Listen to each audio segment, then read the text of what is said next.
This is Captain Albert Wesker of S.T.A.R.S Alpha Team, and you're watching Let's Talk Resident Evil.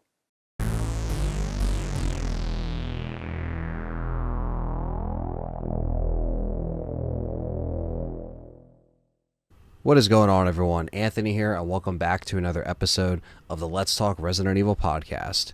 And today, we're discussing 26 years of Resident Evil as a franchise, and it's the 26th birthday on March 30th, the day you're seeing this podcast, and holy shit, it's been a long run for 26 years for a franchise, and this video is just going to be, or a podcast I should say, but it's also on video, so this show is going to be kind of a celebration of the 26 years of Resident Evil and just kind of celebrating the community and obviously all the fans that, you know, kept it going all throughout the years. And if it wasn't for the original Resident Evil 1996 release, Biohazard, whatever you want to call it, Biohazard / Resident Evil in Japan and in the US, it wouldn't have gotten to this point. I wouldn't be here today talking to you guys, and we all wouldn't be here talking and hanging out as a community. Something I want to talk about when it comes to Resident Evil as an original game is how isolated it felt and how it was very different than, I mean, it was similar to 2 and 3, but it had a very different tone. And just from the opening scene and all of that stuff included, when I first played that game, that's what kind of scared me. I was like, what am I getting myself into? What's going on?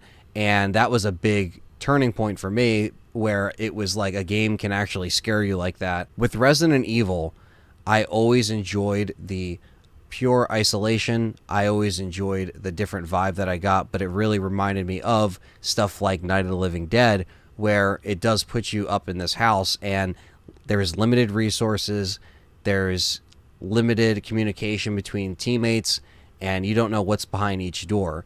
And that's what created a special vibe with Resident Evil 1 compared to 2 and 3. 2 and 3 obviously still had horror elements, and they also sprinkled in some action stuff here and there, but Resident Evil 1 always had a specific vibe with me. And what got me into Resident Evil 1, my gateway, was Director's Cut. That was exactly what kind of sparked that little interest, and then I went back and I was playing Director's Cut, the original RE1 disc that my dad had, along with 2 and 3 that my dad also had at that time. So Director's Cut was kind of my entry point, but I always liked the music on the original Resident Evil 1996 disc. And from there, it kind of just grew. Like, I loved the trilogy, I loved everything about it, and then I fell in love with gaming, and then my gaming journey kind of started, and then my descent into horror and film and renting all that stuff kind of started as well, right alongside. It's kind of like parallel. It was kind of working off each other in a sense. So with Resident Evil, I always knew it was very special, and then throughout the years, I also grabbed different ports that you see surrounded behind me, some of them being Japanese, the Sega Saturn version, PC, all the different Director's Cuts. And that was the thing that I always liked. You know, I was only exposed to Director's Cut and then the original. And then when I got into Resident Evil Deadly Silence, that was the first port that I saw where I was able to actually get it, and it was brand new on the 10th anniversary of Resident Evil. And, you know, that just blew my mind. That was just so good. Still arguably the best version of Resident Evil. But it was very cool to, you know, go back and kind of, you know, see what I can grab from there, that time period where I couldn't go out to the store and buy, you know, the Sega Saturn version or buy the PC port. So there's different things that I was able to kind of go back and discover and look into the differences between each version. One of the specific memories that I remember from Resident Evil, the Director's Cut, was the zombie head turn, and, you know, me and my brother laughing that it was lipstick on his lips instead of blood. That was like a vivid memory that I still have. And I remember my dad getting the Resident Evil Director's Cut DualShock, not knowing, I guess it was the first game again, and then he was just like really bummed. And I thought that was always kind of funny. I was like, damn, like he was really like thinking it was a different game, and then it was Director's Cut. It was just the first game.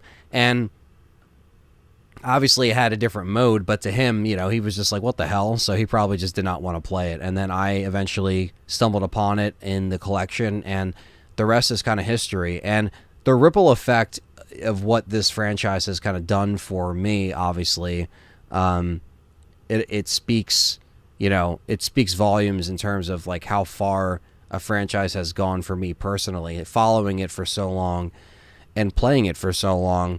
One of the common questions is like, do you ever get tired? Do you ever get burnt out on like Resident Evil, or what is?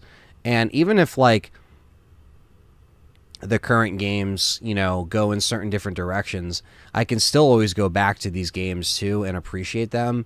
And I think that's also why I'm, it kind of goes side by side with nostalgia, because it brings you back to that time that you remember fondly. And I remember playing all these games on, my TV room TV or my old 12-inch CRT in my bedroom. So it kind of brings you right back to that time. And I think that's why we all kind of connect to it on a certain level when things were a little bit more simpler.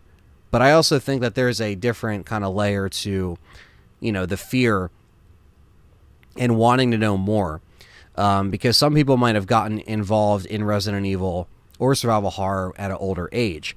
I was obviously a lot younger, but the curiosity is what did it for me. A lot of things with horror makes you curious. You want to see what's going on. You want to see what's behind that door, or you want to see that scary scene in the movie, or you can't look away. There's certain things about horror that kind of trigger that little thing in the mind that's like there's excitement, there's a thrill to it, but it's also not real, so it's kind of an escape. So any kind of movie or game like that, I always kind of looked at it as that. I knew it wasn't real. Obviously, some of it could be scary and you could have some nightmares, but overcoming that and beating the game was always the best feeling, because it felt like you actually won the nightmare. You came out on the other end. It took me a long time until I was able to actually beat Resident Evil 1, and that was way after I beat 3 on easy mode. I gained confidence and was able to go back and figure it out. But I always thought Resident Evil 1 was challenging. I always felt like I didn't have enough ammo or enough health. I always felt I was a little limited.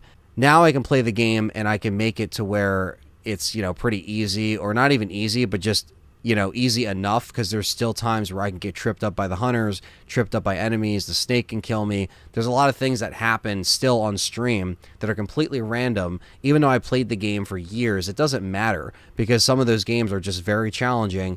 There's very, limited controls, especially in those early games. There's no auto aim, there's no quick turn, so it's very bare bones, but I kind of like it. And that's also why I like the original copy of Resident Evil as opposed to Director's Cut. While I do like Director's Cut over Director's Cut DualShock, because Director's Cut DualShock is the one that changed the music and didn't include the Resident Evil 2 demo. At least the one that came with the Resident Evil 2 demo had the original music still packed on the disc. But I always preferred just the original Resident Evil disc, because I actually didn't have the RE2 demo disc version until years later when I found it on eBay and I was really into collecting Resident Evil. But one thing that I do remember fondly was the strategy guides. Strategy guides were around all the time. My dad would buy them with pretty much most of the games he would buy. If they sold one, he would buy it, usually. So I ended up with the Resident Evil Director's Cut guide for the advanced mode or arranged mode, so it didn't really help me when I was trying to play the original, so I would have to kind of like piece together what I can finish. But a lot of those guides, especially for 2 and 3, and I talked about the perfect guides on the channel recently when streaming Resident Evil 3, and I was bringing up the guides, like the perfect guides, and like some of my favorites are those Resident Evil guide books, but they were just around. And for me, it helped me because there wasn't YouTube, there wasn't the videos, so I could only open up what I knew was kind of like the guide to the whole thing without feeling like I was, completely stranded, because that's kind of what I felt when I was trying to approach, Resident Evil 1 for the first time. I was like, holy shit, this mansion's gigantic.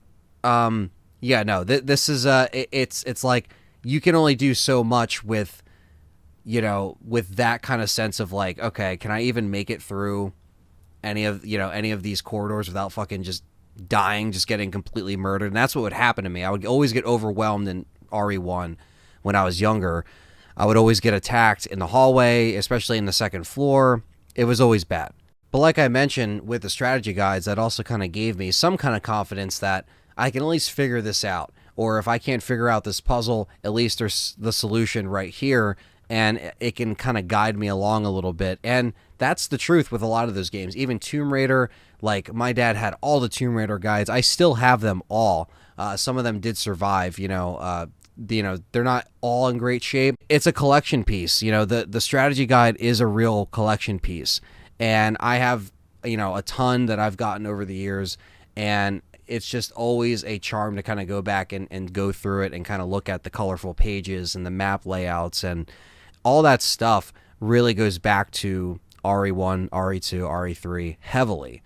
And that was a big turning point for me when I was able to kind of, come out of that shell and learn more about how to play video games as a whole, go back and beat the games. So playing RE1, earlier on, sure, I wasn't able to beat it, but once I was able to beat the trilogy and kind of really understand why I loved this franchise and why I would go back to it over and over again, it was always just like the replay value, unlocking stuff, and then also just the story and the sense of dread and just like the escape, the kind of world that it would put you in when you would, turn on the CRT and you would hear, the hum and you would just hear the hum of that TV, and it would just be, popping in the disc, and then it would just be that escape.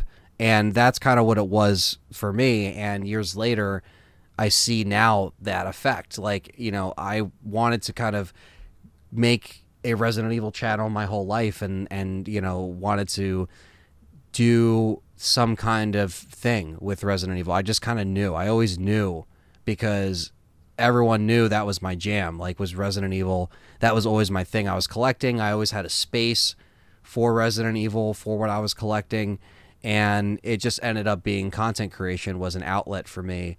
And 12 years ago, making this channel and being the first Resident Evil podcast on YouTube, I'm very proud of that. I'm very proud of the blueprint that I've left on this platform, because of the blueprint that Resident Evil has left in my life, and I'm still continuing to grow with it and do it.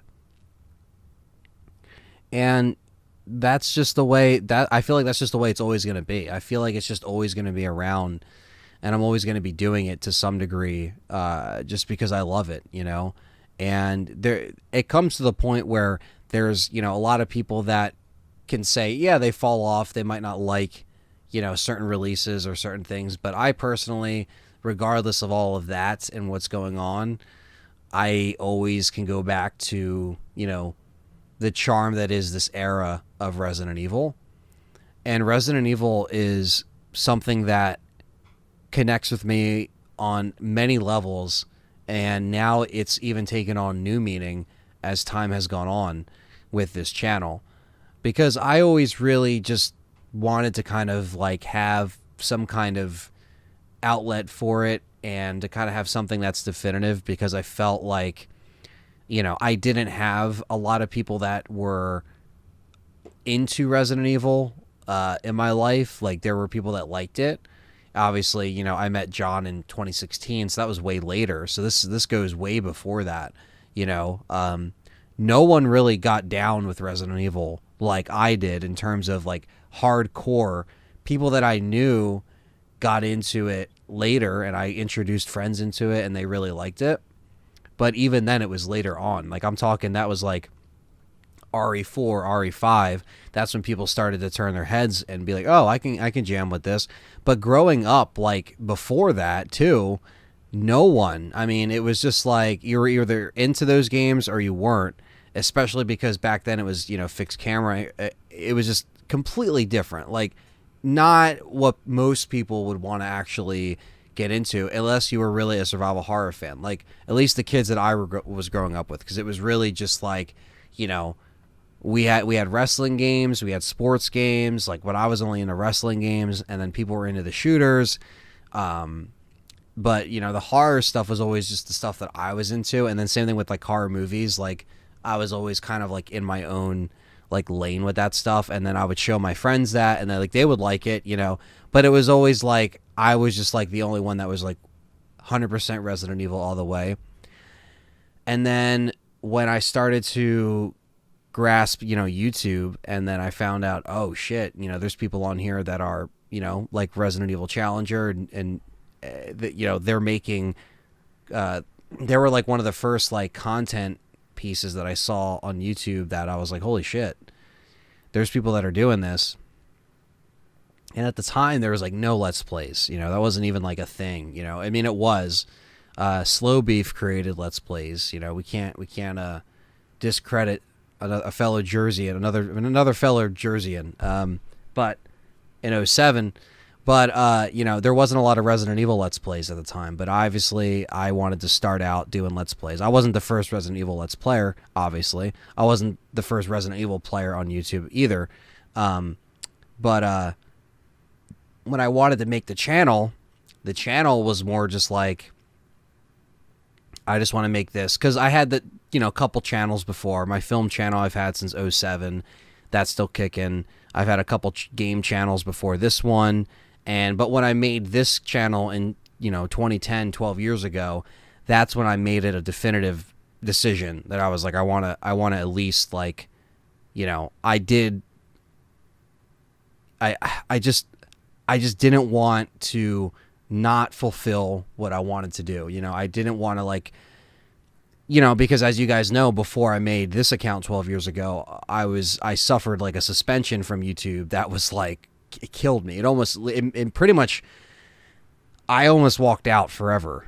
It was bad. Like, it was a big shot to my confidence because I was really trying to grow that channel, whatever it was.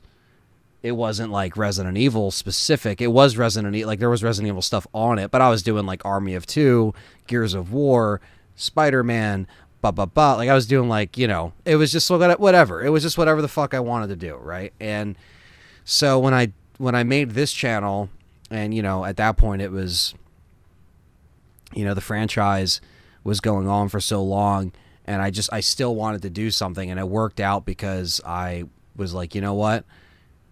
I love podcasts, and there's no Resident Evil podcasts around right now, so let's fucking do this thing. And that's kind of what I wanted to do. Again, wanted to make a stamp on a platform, you know what I mean? And then I also wanted to share my Resident Evil collections with people because, again, no one else collected Resident Evil like me. So this like little window into this virtual world where I can connect with people and share my thoughts and my opinions about Resident Evil, this was it. I was like, wow, this is a really cool thing.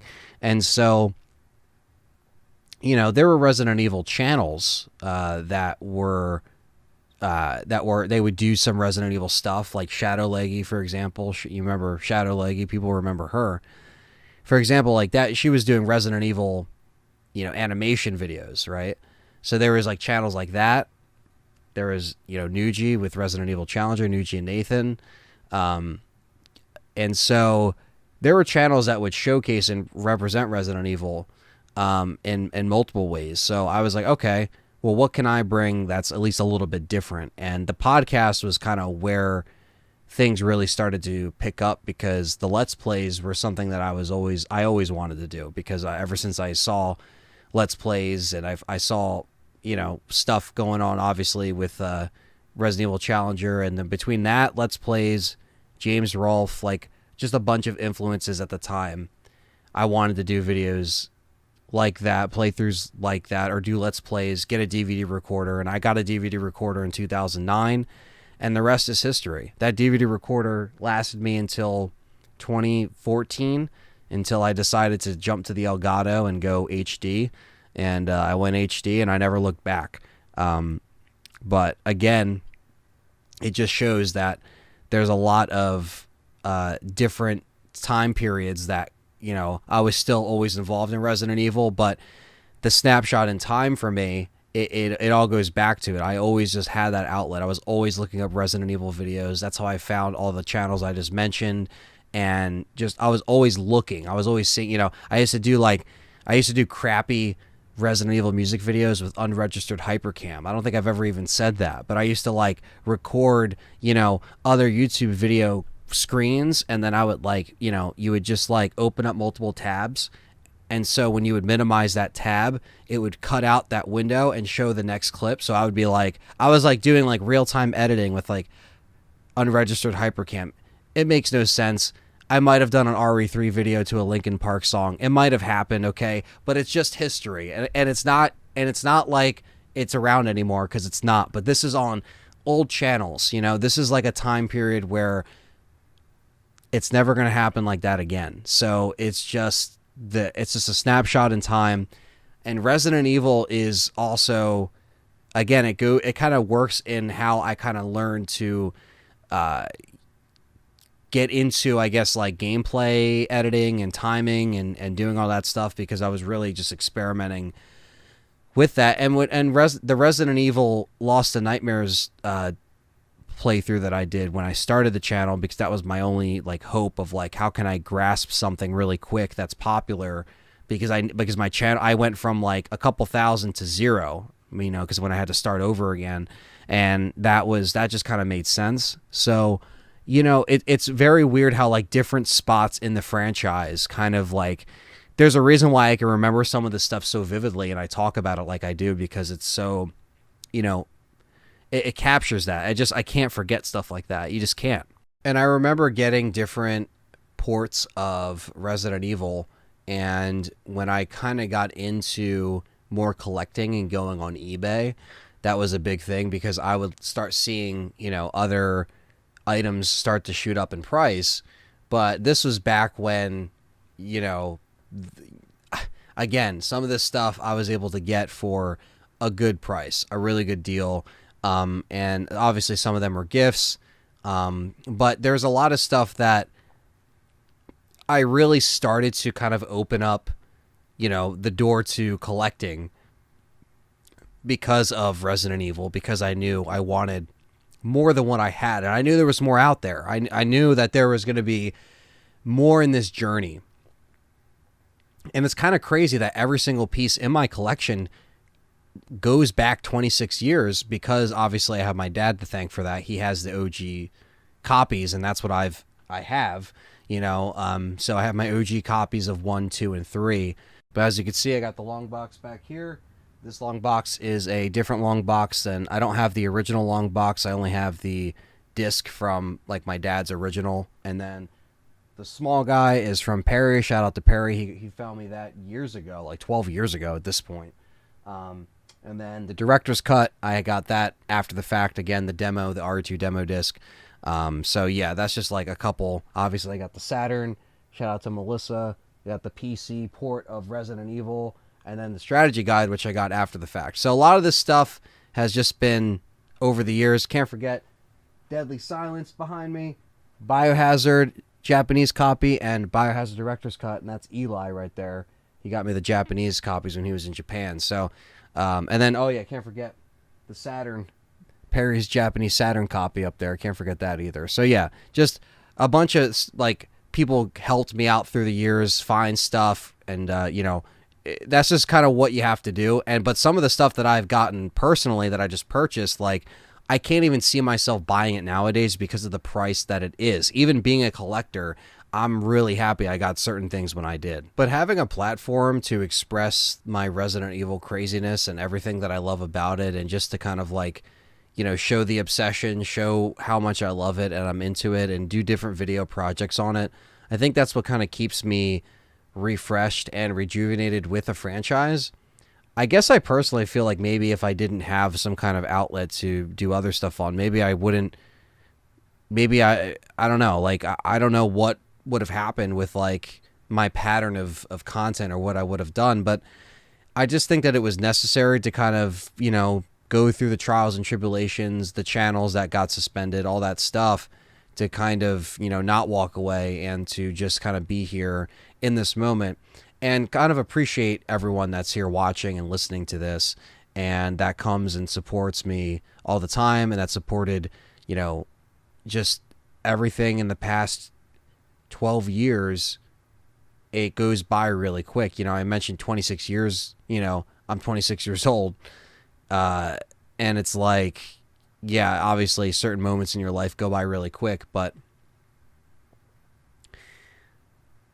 yeah, 12 years just goes by really quick. I know it's kind of, it goes by quick when obviously you're having fun and when you're just kind of doing this on the side and kind of like just building this. And now when I'm trying to make this my main gig, it's a very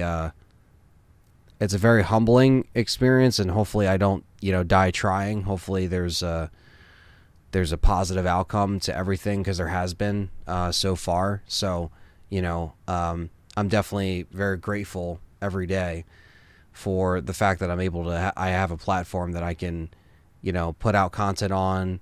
And obviously I'm grateful that I can monetize what I can do and try to make a dent in something. I don't know what it is, but just something in this, kind of saturated market that is YouTube, and it's ever changing and ever growing.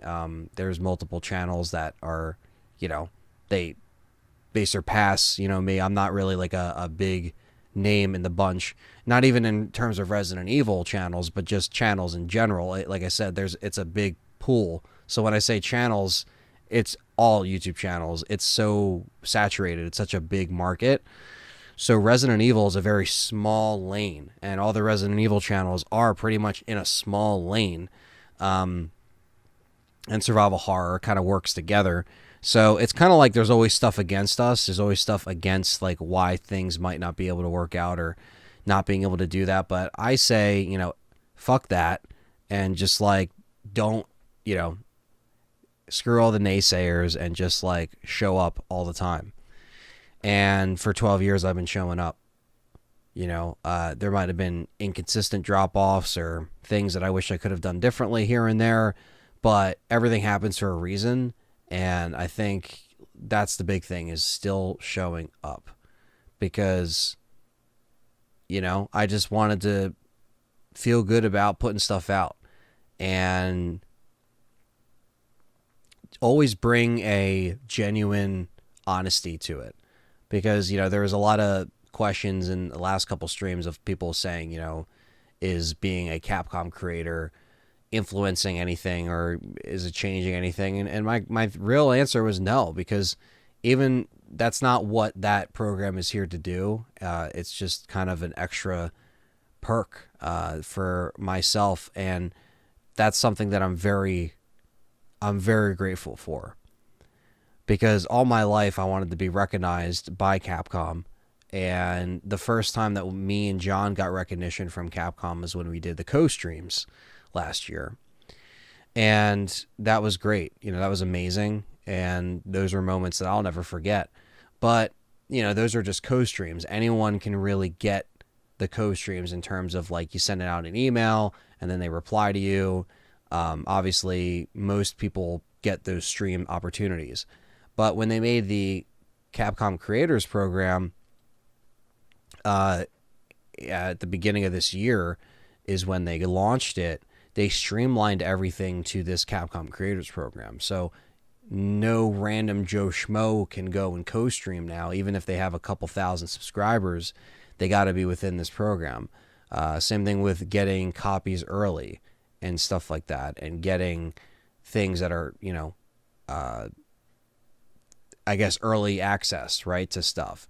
So these benefits right now, obviously there's nothing new coming out, so it's not benefiting anything right now, but it's also a really cool way to connect with other content creators and people that are within the team, and, really great access to, a bunch of resources. And so, yeah, it's still helping me. It's not helping me, grow by the numbers or anything like that. It's just something extra. It's just something that is nice to have, because it's going to give you guys more, and it's going to give me more to do. And I feel like I'm, appreciated, in there. And most people are really nice. And it's not like one of those things where like I can't say how I feel. The minute like that happens, or people say and step in and say, well, you can't, if that ever happened, like, and I can't be genuine or honest, then it would just be over. Everything would be over. That's not what this is. This is just more of like, hey, there's guidelines here. This and that. Like, it's not like you can't say, it's just more like, not streaming modded games with the banner on there, or not streaming fan mods or this and that. I could still do fan mods. I just can't stream it with the Capcom creators banner on that video. It's not like, I'm completely, at the mercy of whatever the rules are. Like, no, it's nothing like that at all. So to answer a lot of those questions, like what is Capcom creators?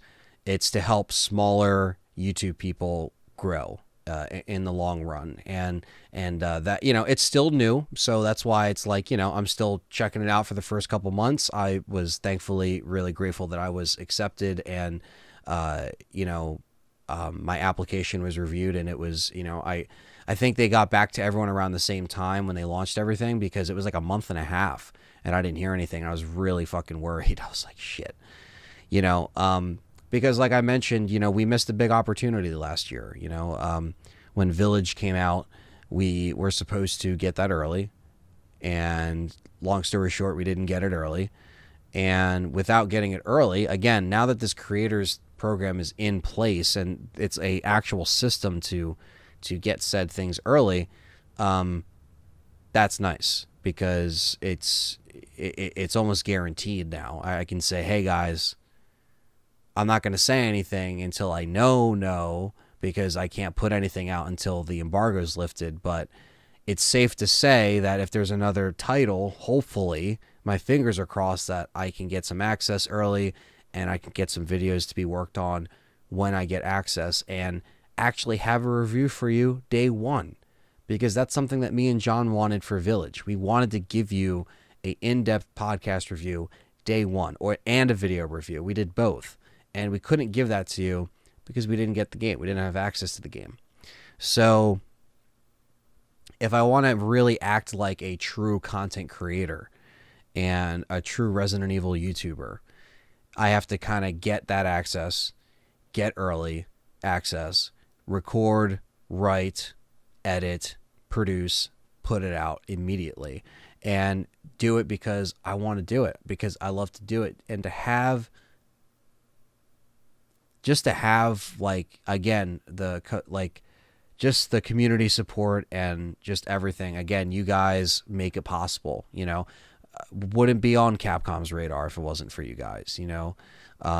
And that's why I was always grateful. John was always grateful too. Dustin, like everyone that worked within this channel within the last few years, and we've seen, significant amounts of growth, and we have been, on Capcom's radar, just getting in through those co-streams. That still meant a lot. That was still a real big change in terms of just, obviously nothing came from those. Again, the co-streams are great because, it's just saying you are officially streaming Capcom's thing. It's not like we grew, we did grow from, the RE Village run entirely. If you count from like when it was announced to when it was released, yes, we definitely grew.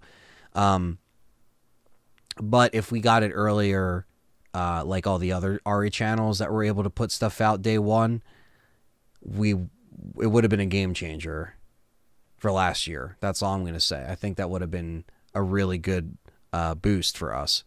But it didn't happen, but it's okay. It's not, again, I talked about it when it happened. We talked about this.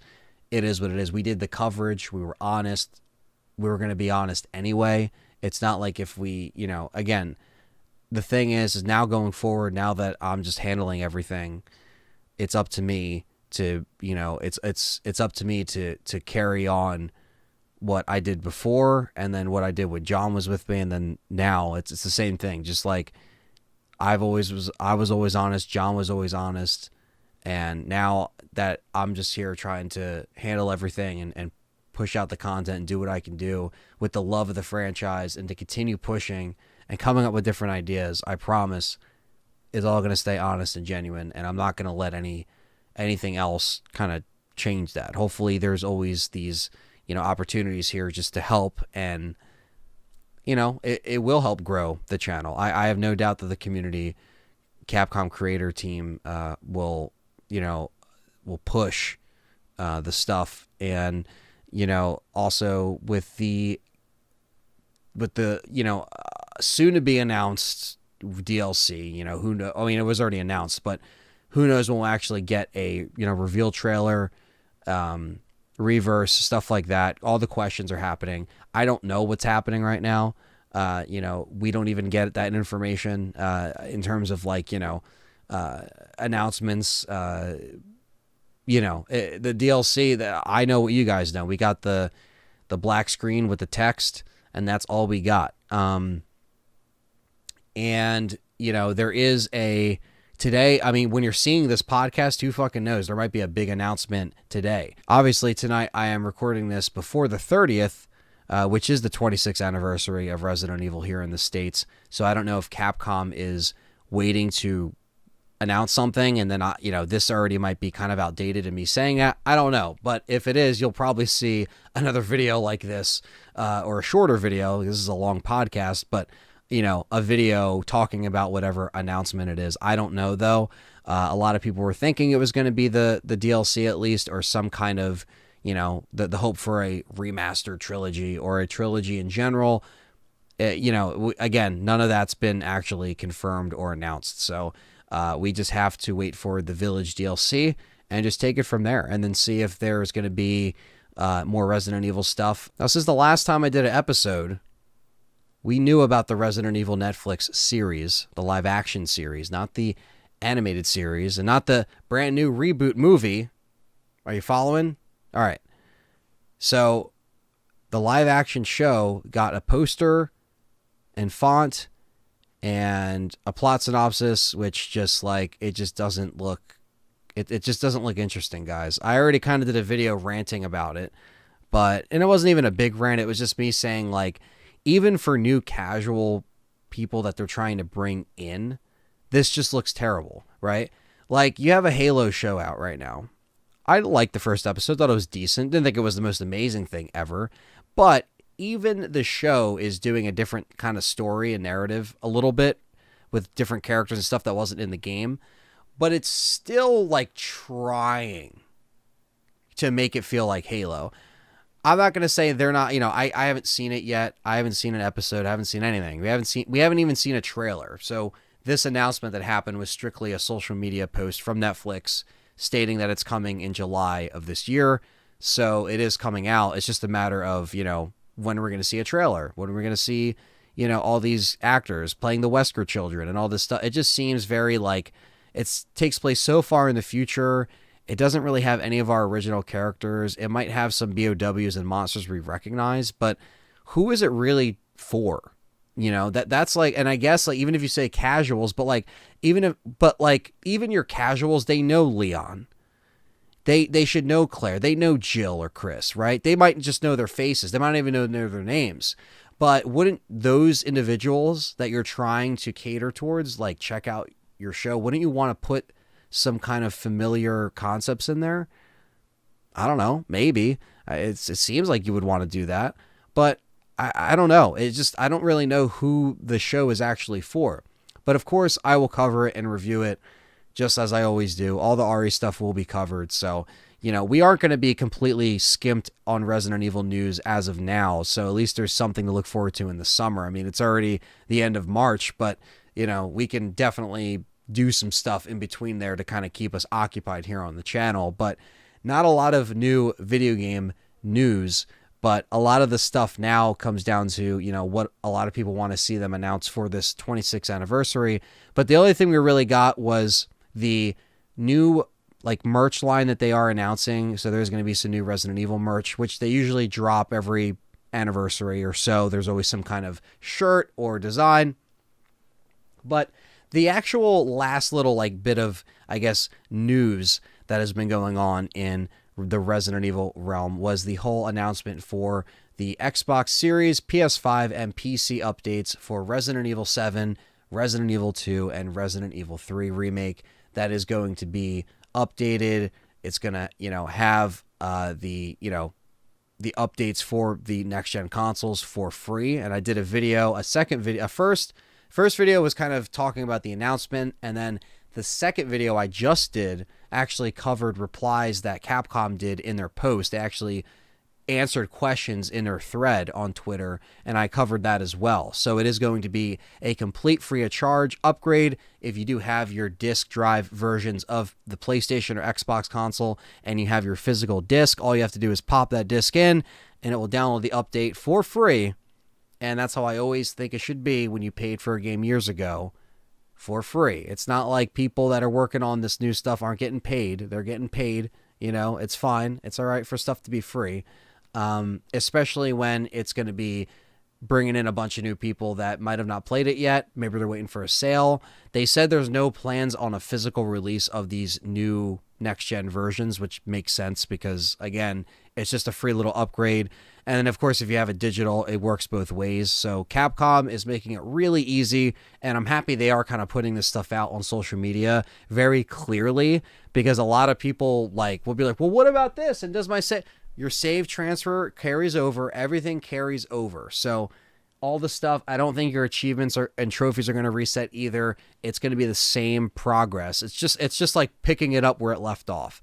And of course, I will be streaming them and I will be covering them. So that is something that will be covered as well as it comes out. There is no date for these either. And I know a lot of people have been asking me, Anthony, do you know the dates of the...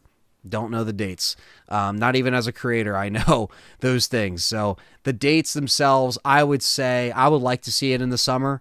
That would be cool. Summer or fall. They said later this year, so I don't need that could mean anything. But I would say fall might be saying that might be playing it safe. But I'm not going to put any false information out there. There is no release date for these updates. We just know they are going to be free and they are going to feature updated frames, all the above. That's the thing too. It's like we're going to actually get these games to kind of make us, it'll make it last for this generation. I'm still having a lot of fun just, enjoying the channel, enjoying talking to you guys, and, just trying my best to take this year and really push. I really want to get to 20K this year. I really feel like it can happen. I really want to push. I want to try. I have a lot of cool stuff that's coming up that, I want to tell you guys about, but there's stuff that I'm just keeping hush right now until I know that things are happening. But I also want to mention in this podcast, now that it's official, that I will be going to the UK. I will be going to the Resident Evil Challenger meetup, and that is going to be June 11th, Saturday, June 11th. I will be in the UK that weekend. I'll be there in a week total.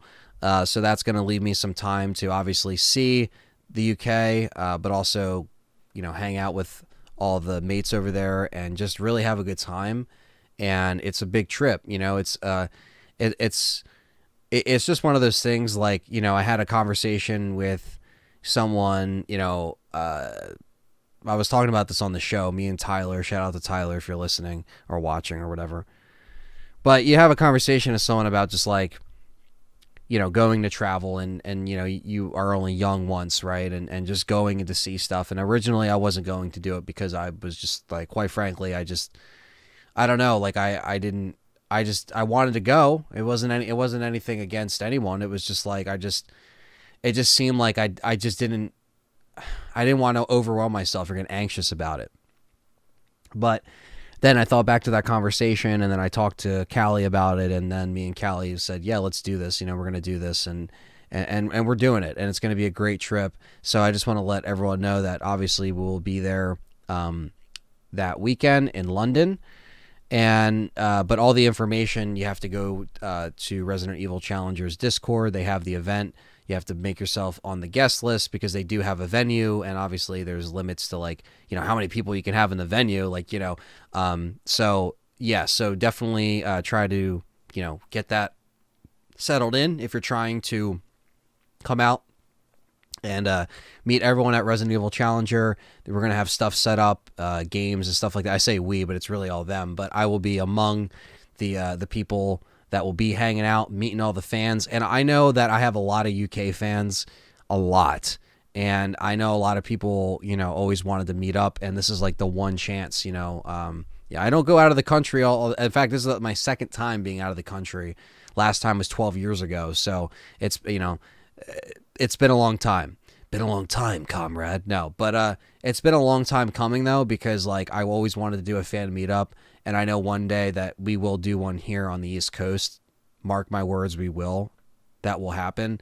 But this just seemed like a really cool opportunity because, you know, they influenced me so much, and this just seems kind of unreal that it's happening. But we are going to be working, and I can announce this now because I know Nuji talked about it today on his Dino Crisis 2 stream, which is awesome, by the way. Go check out the Dino Crisis 2 stream and all their dice locks.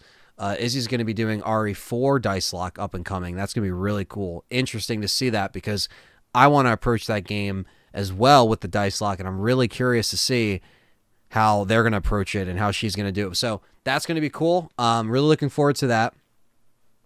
But we are going to be doing our own dice lock when we're there. It could be Resident Evil 3. It could be something else. You know, my ass has to get done Claire B. That's my job this week. As you can see, I have a bunch of stuff scheduled, so we're going to be working on that to get that done. But yeah, so while I am in the UK, obviously there's the event on the weekend, but we might be able to fit in some time for a little dice lock that will be co-streamed. It probably will just be the same stream, just on the same, you know, two different chat, whatever, you know, at the same time. And it will be really fun. So that's something that we're planning. It's in the oven. We're making some stuff happen. So just stuff to look forward to. Obviously, I will be vlogging. I will be recording. You know, Nuji has a bunch of video equipment. You know, that's literally what he does. You know, so he shoots a bunch of stuff and you know, is a filmmaker and editor and all that good stuff, cinematographer. So he's in there. He's got all that stuff. So we will be able to record that stuff, and it'll be really cool to capture that moment and to just have a really good time and to hopefully meet some of you guys. So I wanted to put this out in the podcast now. If you guys don't follow Resident Evil Challenger or subscribe, follow Resident Evil Challenger on Twitter, follow the Discord and YouTube for all updates for the event. And of course, make sure you sign up for the guest list for that event because they have like a venue figured out and stuff like that, I'm pretty sure at this point. So it's all good. And then I just got my flight and everything. So it's pretty legit. So now it's just like, you know, a matter of just saving up until then and waiting and booking, you know, places and stuff to stay. So all that stuff's getting done, which is great. It's great to try to get some stuff done ahead of time. You know, I hate doing shit last minute. I get anxious about that too. But yes, just a lot of great things. And, you know, all of this, I wouldn't even be having this conversation. I wouldn't even be talking about this shit if it wasn't for what you see behind me, Resident Evil, you know, the original, the one that started it all. Like, if it just wasn't for this little game that just came out in March of '96, like, none of this would be, this community, these fans, this conversation would just be silenced. Weird thing to think about, you know, and it's just, and I know I probably would have gotten into gaming anyway, because I think, you know, my dad was just, it was just around and we would play stuff all the time. So there's that aspect to it, but I just think that it's nuts how far it goes, you know, like how much of how it reaches, you know, like I mentioned people being fans in the UK and, you know, there's fans all over, you know, you can pull up the analytics and see, you know, people from Turkey and people from, it's just Japan. It's like, it's such a crazy, thing to think about, you know, like how far you can reach people and like, and just like, you know, the last couple years, you know, a lot of people obviously use the show or the streams as an escape, or it helped them, you know, get through their jobs, and it still does to this day. There's people that, you know, listen to us while they're driving, or they listen to me while I'm streaming, playing a game. So I appreciate all of that support. You know, I appreciate all of that. And I try to always reply to all those comments every time I can, you know, it's because, you know, making content and seeing your replies and your response to the stuff that I've done, or that me, John, or Dustin have done in the last couple of years, and for the future of all the stuff that's going on, I'm always reading all of your, you know, replies. And like, obviously, you know, I'm not at a level, I'm thankful that I'm not at a level where I can't keep up with that stuff. You know, I know maybe one day that may happen where it's harder to keep up with said chat, or it's harder to keep up with, you know, whatever. but I'm always going to do my best to, even in Discord, like I've been trying this year to obviously be more active now that it's just me running the Discord and obviously the channel. It's kind of going back to the first, years of the channel, first like 8 years of the channel or so. And it's a lot of work, but I still appreciate it because it makes me feel good, and it makes me feel good to, have a reply. Now, I might not have a finger on the pulse of all the stuff going on with social media, in terms of like, I'm trying to relearn Facebook and I'm trying all these different things. Shout out to Jackie Boy. We've had a really good conversation about that. Longtime supporter. Jack's a great guy. But it's people like him, and it's also conversations that spark from people like him that, kind of get the wheels moving and going, and makes you think like, of other options, and kind of gives some encouragement. A lot of the social media stuff, though, you have to be up to date with, and you have to kind of be aware of the changes, and that's my fault. I kind of fell off Facebook and Instagram the last couple of years, even though I have a handle for this channel. So it's going to be up to me to kind of grasp that. And I want to get a better grasp at like YouTube Shorts and stuff like that. So there's a lot of stuff that I've been slowly but surely expanding on this year. And you guys have been, very, patient. And I hope you've enjoyed the more consistent content, live streams every week, VODs every week, because I'm trying to, make this full time and really put several hours a day into videos and writing scripts and getting stuff done on both channels, on my LTRE and Inocula Productions. Even though I'm not monetizing Inocula, I'm still trying to get the ball rolling, because that is my film channel. So obviously, if you're listening to this, I am trying to get that to over 1,000 subs, so go subscribe, Inocula Productions. If you can't find it, just go on my channel and go on the channel tabs that I have on my LTRE channel on YouTube, and you'll see it there. That's my longest running channel. I've had it since 2007, and obviously I'm really trying to get the ball rolling now that I'm taking content a lot more seriously. And on that channel, I'm doing a better job of just like trying to put more stuff out that has to do with like other movie reviews and media videos and stuff that I also like, that kind of goes into movies and film and media. So that channel will also have kind of everything that will be a combination of everything else that I love, that isn't just Resident Evil, but my film lane and my, whatever lane is going to be really Inocula Productions, of just like my main focus. And sometimes, films take longer to make, but that doesn't mean I can't put out other stuff in the meantime, like movie collection updates, and kind of like how I did on Let's Talk Resident Evil with the Resident Evil collection updates. So it all influences each other. It's just my fault that throughout the years I didn't treat it like that. I was just kind of like, whenever I put out a film, that's when that channel will see content. But, I kind of bit me in the ass, because I'm just now trying to push it to over 1,000 when I really need it to be already at 1,000. So better late than never. It's just a matter of time until I, get that stuff out there. But I'll obviously keep you guys updated with all the stuff that I do. But I'm forever grateful for Resident Evil, because in a way, Resident Evil kicked off my film content creation too, because it all led to one another. It all fed each other. So the films, the games, it all just kind of worked out. So, 26 years of Resident Evil today. Happy 26 Resident Evil. And thank you, Capcom, for everything. And can't wait to see what's going on up and coming. And thank you so much to the LTRE community for the love and support, all the donations, all the Patreon, the YouTube members, all that stuff just means a lot. It keeps me going, literally. So thank you. Because I'm able to do so much more now that I'm just trying to use this as a tool and a job to just be happy with what I do in my life, if that makes sense. So yeah, I just want to say thank you from the bottom of my heart. I love you guys. Don't forget to hit that thumbs up. Let me know in the comments your favorite Resident Evil memories. And thank you guys for being a part of those favorite memories with me as well. Really appreciate it. Thank you for listening and watching this episode of the Let's Talk Resident Evil podcast. And stay tuned for more content. Way more to come. I'll catch you guys later. Bye-bye. Whoa, whoa, whoa. What's wrong with subscribing? Come on, don't leave me hanging. Hit that subscribe button for more Let's Talk Resident Evil content. A big shout out to everyone that supports me on Patreon and YouTube memberships. YouTube members grants you access to voting on content with custom badges and emojis for chats. Patreon gives you the same voting privilege, but even more. Gain access to uncut recording sessions, weekly exclusive Patreon shows, and live hangouts on Patreon. Tiers start at just $1. Thank you so much for your support, and I will catch you next time.